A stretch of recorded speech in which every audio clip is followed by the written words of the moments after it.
Spalko, she's Russian or Balkan or something like that. You know, she's got the sword, the rapier by her side, and she's the bad guy. Except this time there's a bad girl. She's Russian or Balkan. You know how they've all split up. A lot of territories there. Well, you know what I'm saying. I don't even know if they again, a lot of the movie, you completely forget. Little disjointed. Yeah. And it kind of tries to tie in Roswell and the Cold War. And it is, I have to say, it's a lot of fun. It's about 2 hours and 15 minutes, and it flew by quickly, which is a sign of a pretty decent movie. But again, like the Crystal Skull itself. Or a bad memory. Yeah. Supposedly this Crystal Skull is going to give people the power to rule minds, and they actually wind up carrying it around. And honest to God, this is what it looks like. It looks like a plexiglass skull that's been stuffed with tin foil. That's how many millions of dollars? Let's come up with something really cool. It was a little bit silly. It was a little bit foolish. John Hurt plays Professor Oxley, who kind of helped to raise Mutt Williams, and he's in trouble, and that's where the search leads them to this and the Crystal Skull. Again, a lot of baloney in the story. They're talking about, you know, when we find out who the Crystal Skull belongs to, is it a spaceman? Is it someone from space? No, it's an interdimensional being. Well, what does that mean? They live in the space between the spaces. And I'm sitting there going, what are they talking about? This is awful. This is the space that they used to create this movie. Oh, I'm telling you, you could have gotten the 4th grade to sit down and write a much better screenplay. So the storyline stunk. But it was exciting and it was fun, and it's basically just a series of, you know, fights and car chases and action. And that's what the demographics, the young kids, Absolutely. That's what they want. You know, it's summertime. That's what's the Netted Museum? I mean, the other one, the Treasure. Oh, Book of Secrets, National Treasure 2, Book of Secrets, which I reviewed. You didn't like it. Oh. I watched it, but it looks like they're trying to become kind of like the Indiana Jones. I agree. Of this. Century, you know. And it's interesting you mention that, because I know that I don't think they did a good job of it. No, they did. National Treasure 2, Book of Secrets, is out on DVD now, and I did review it when it was in the movies a couple of months ago, and I absolutely loved the first one. I loved all the clues and deciphering and the cool things in the wall and the puzzles, and that was so much fun. And the second one was it was a disgrace. Kidnapped the president. That was pretty good. It was absolutely... Actually, the president... Oh, yeah, I was wondering where I saw that guy before. He's in another movie I'm going to review. Okay, now, on to... okay, wait, so you like the action. So you know, I'm going to give Indiana Jones, I'm still going to give it 2 thumbs up, even though the story absolutely stunk. Oh, I forgot to say... Because it was interesting. It's kind of like our show here. Yeah. The content is a little... Yeah. But it might be a little sick. You might get some entertainment here. I forgot to mention that Karen Allen, who plays Marion Ravenwood, Indiana Jones' love interest in the Raiders of the Lost Ark, does reappear here, and I love her, and I think she's great. If you've ever seen her, she's been in. She was in Animal House, the original Animal House. She played Bill Murray's girlfriend in Scrooged. I like her a lot, and I'm glad to see her back. Where's she been? I don't know. Oh, this is an interesting story. She went up to the Berkshires to do some theater at one time. You get lost? Loved it there. Bought a house and runs a knitting store. And is happy to have people come in and speak with her. I thought that was so cool. I got to go find it and talk to her, because I think she's great. I loved her. Loved her in the first movie. I don't love her in this one. Unfortunately, if you remember the first movie, she's really cool. You know, she drinks the guys under the table. She's tough. In this movie, she's a little bit whiny, and I don't like that. Eileen doesn't like She's way beyond that. That's why she's better than that. Okay, then both of these, I think Indiana Jones was PG-13. Red Belt might have been R now that I think about it. And the next movie I'm going to review is rated R. It's called Walk Hard, the Dewey Cox Story. And let me tell you, I'm just trying to see the time here. Oh yeah, we have time. Walk Hard, the Dewey Cox Story. And what this film is kind of a spoof on all the like biopics. It makes fun of musicians from every era, from like the 50s on up through the... Did they make it to the... Like the Johnny Cash story? Yes. It makes fun of the Johnny Cash. What other stories? Let me just give you a list of some of the people that they make fun of. Elvis Presley, who's played by... I'm telling you. Let me just go back to it. The movie's directed by Jake Kasdan, and you might recognize Kasdan. Lawrence Kasdan is his dad, and he directed Big Chill. Well, Jake Kasdan has only directed very few things, and he directed probably my all-time favorite movie, a movie I've watched at least 15 times. And what was that shit? And that movie is called Zero Effect.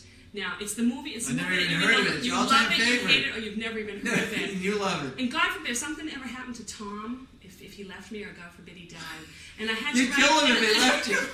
And, You never would. No, he wouldn't. If I ever had to write a personal ad, we were talking about personal ads, don't ask me why, before the start of the show. I know why, because we thought Ed, the guest before, was so cute. We're going to try to matchmaking him. I said, I ever got those personal ads. If I ever had to write a personal ad for myself, this would be a deal breaker. If you don't love Zero Effect, don't bother. Don't answer my ad. So, folks, if you watch Zero, what's it called? Zero Effect. Zero Effect. If you don't like that, then Eileen doesn't like you. Yeah.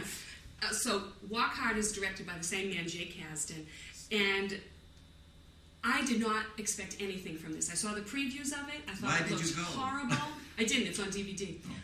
But again, friends of mine, the Truaxes, Craig and Maureen Truax, were saying, "Have you seen Walk Hard, the Dewey Cox stories?" Yeah, but she's the one that likes the 15 versions of Pirates. I know, but you never can tell. Some people she's waiting for the next one. I know, she can't wait. And they said that it was really funny, and I said, well, let me just get it.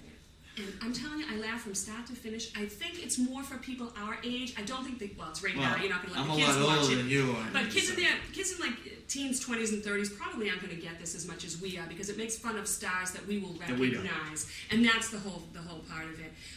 The cast is led by John C. Reilly. He plays Dewey Cox, and basically just a poor boy, I think born in Alabama.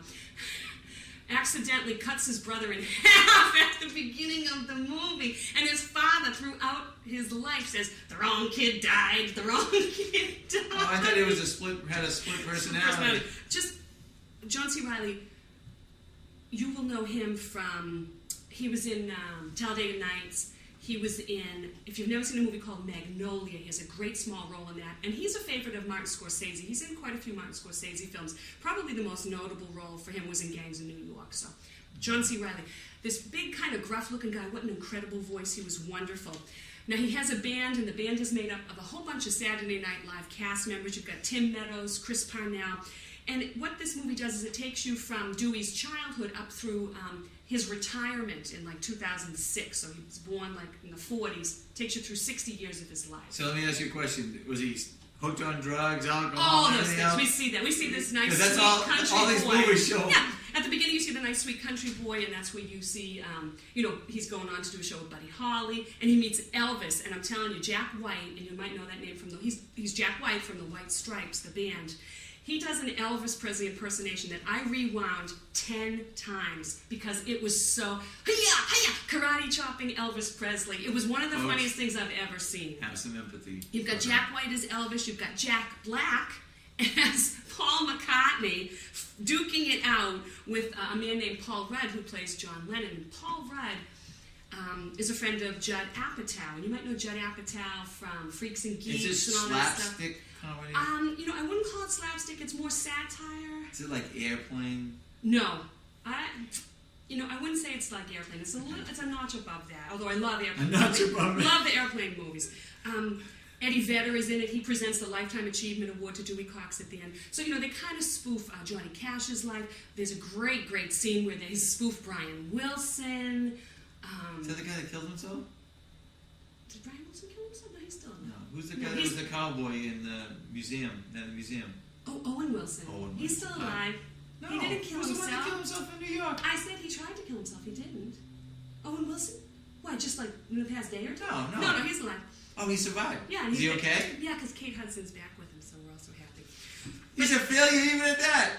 No, don't say that, Mike. That's terrible. I'm I love kidding. Owen Wilson. I'm kidding. You shouldn't kill himself over Kate Hudson. Shouldn't kill yourself over anything. No, I agree. But this was a really funny movie, especially for people that, if you've seen Walk the Line, I think you'll appreciate it even more. That was the Johnny Cash biopic. So there are things, I never saw Walk the Line. You call those what, biopics? Yeah, I think so. A picture about somebody's life.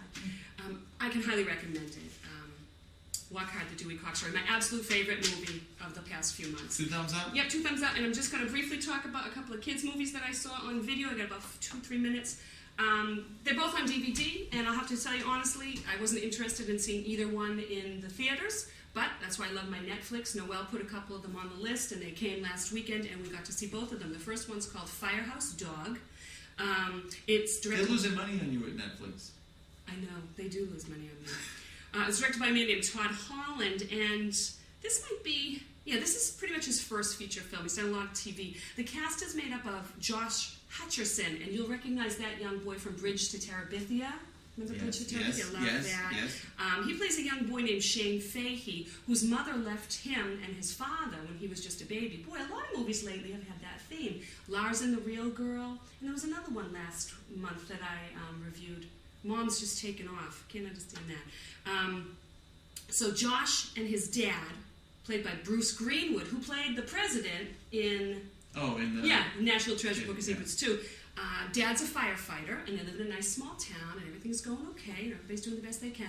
Well, there's this superstar dog named Rex, and he's in movies. And he's doing a movie, and he's got a parachute on, but the parachute fails, and he falls to the sky. Luckily, he lands safely, and little Shane, who's played by Josh Hutcherson, finds him, he takes him in, and he becomes a firehouse dog, and he works in the firehouse. And this previously spoiled, pampered dog, think of any kind of diva, that's how the dog was treated, now goes to work in the firehouse. And I liked it, but I didn't love it. Noelle thought it was actually kind of scary. There is a scene where there's a fire, and one of the firemen gets buried under debris. Nobody dies, I'll at least tell you that so that you know. But she's 10 years old, and she did say, Mama, I was a little bit scared. That scared me, because there is a fire scene. And, I didn't even think of that. But, it was okay. It was a nice story of a boy and his father coming back together, I think a lot of animals... They take the mother away, and then the boy's coming back to the... What is this? Well, a nice story, though. A nice story for trying to show the sensitivity of men, I guess. Yeah. I think last show I reviewed Nim's Island, and I said, that was more or less, I think, a movie young girls would like. This is a movie I think young girls would like that one. Figure out how they got the electronics. Oh, I know. We don't have to worry about that. So Firehouse Dog, it's rated G. I'm going to give it 1 thumb up, because I had a lot of problems with it, and there is some violence in it. But I think most kids will really like it. Not violence, just the scary scenes with the fire. And the last one I'm going to review, which I absolutely expected to hate. I had worked the night before. I was really tired. I was lying on the couch. And again, any movie that can keep my attention when I've only had about 2.5 hours sleep, that's 2 thumbs up right away. Alvin and the Chipmunks, rated G. It was out, I think it came out in 2007. Directed by a man named Tim Hill, who previously did Garfield, A Tale of Two Kitties, which I didn't see because boy, did that look awful. Is this with the high voice on these guys? It's the Chipmunks, Alvin and the Chipmunks. I and it couldn't stars, take an hour listen of that. to me, I'm telling you, it stars Jason Lee, and you might know him from the TV show Earl. The guy that's trying to make amends for all the things he's done wrong. I've seen positive. Kind of cute. It has its moments. But Jason Lee plays Earl. He is Earl. He plays Dave. Dave, who is the Chipmunks' boss. Oh, brother, thanks a lot. Jesus.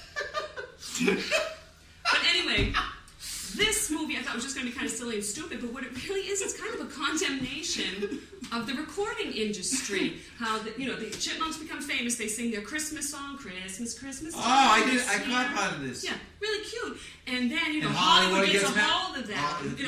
Maybe not Hollywood, but a recording Sure. studio executive played hysterically by David Cross, who, if you watch Arrested Development at all, which I'm always pushing, it's Tobias. So Tobias plays the... Some of all lip syncing and stuff. Oh, because yeah. It just shows how everything is so cookie cutter. They just want everybody to be the same. They want the music to all sound the same. All about the money. I know, the money. That's which we're always talking about. The voices were cute, but again, they had Justin Long playing Alvin. And Justin Long, you might not recognize the name, but he's the kid from Live Free or Die Hard with Bruce Willis, the young jockey computer kid. And he's also the Apple spokesperson. You ever see him? Apple Mac. Oh, so he's the jockey kid, yeah. Okay. Another kid named Matthew Gray Grubin, and he played Simon's voice. I don't know who he is. And Jesse McCartney, the singing star, played Theodore. But you know what? It didn't matter who they got because all the voices are digitally, squeaky. So it doesn't matter. I don't know why they had to pay these big names big money.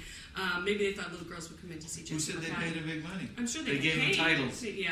Executive producer. But it's a really cute story about, Dave, who's an aspiring songwriter, taking care of the Chipmunks. What happens when the Chipmunks get removed from someone that really cares for them? And if you think about, some of these young performers that come up and we see their incredible rise and their, precipitous falls. Lindsay Lohan and Britney Spears. What happens with Mike Tyson? I remember when his trainer, Gus D'Amato, died. His career just tanked. What because about there was nobody that really loved Hannah him. Montana now? Well, I don't know. I don't mean about. No, I'm not talking about that. I'm talking about right. We'll have what's to see in store what for happens. her. She's grounded though. I think where her dad's in the business as well, hopefully. And I think there was a lot to do about nothing over those ridiculous pictures. I'm not talking about that. I'm just talking about what will happen 10 to her. years from now. Right. What will happen? Will she be able to stick to her guns and do it? Not easy. I think sure. that's about it too, Brian. Yeah. Okay. That's it. We're done. What? So again, I would recommend Alvin and the Chipmunks was adorable. Walk Hard. We made it. Walk Hard, the Dewey Cox story, my favorite in a long, long, long time. And I'm telling you, just watch. Crystal Skull. Crystal Skull was okay. Red Belt. For what it is. Red Belt, get that on DVD. But if you take anything You were away worried from coming today, to the show that you didn't have enough material. Look at this, huh?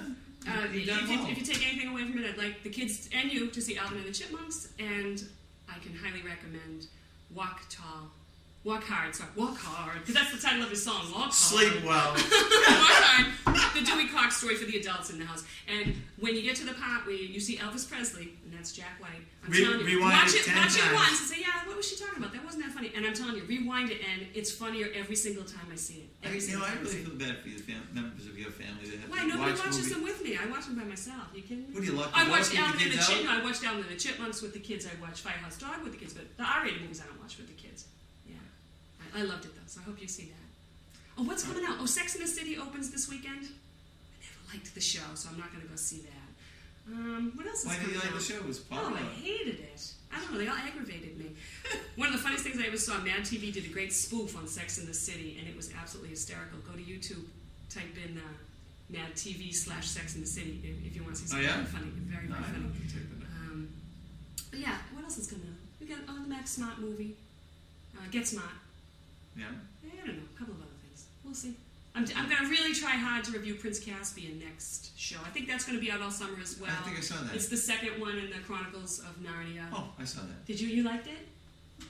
No, it was fine. Yeah. This is the review. This is the reaction I get from the guys that see it, and the young girls that see it loved it. Loved it because the prince is so cute. Yeah. It was a good movie. Yeah. So hopefully next time. And you know what? I'm a little disappointed. Dead of Community all of a sudden is showing very popular movies. They're showing Sex and the City, Prince Caspian, and Indiana Jones. I'm so surprised. They usually don't show that kind of. So maybe they need some customers. money. They need and then customers. they can go back to their independent films. I hope so. It's hard. I hope so. You're right. So maybe that's what they're doing, just making some money. I mean, a sad thing. I talked to some of the people in town involved with arts and things, and they've brought in some great music to this town and stuff, and they don't get the attendance. So either we're communicating poorly, or people don't have an interest. I don't know. I don't know what that is. Right. Folks, again, you've done it. Thank you so much for sharing your time with us. We enjoyed sharing our time with you, and we'll see you again whenever. Yep. Bye-bye.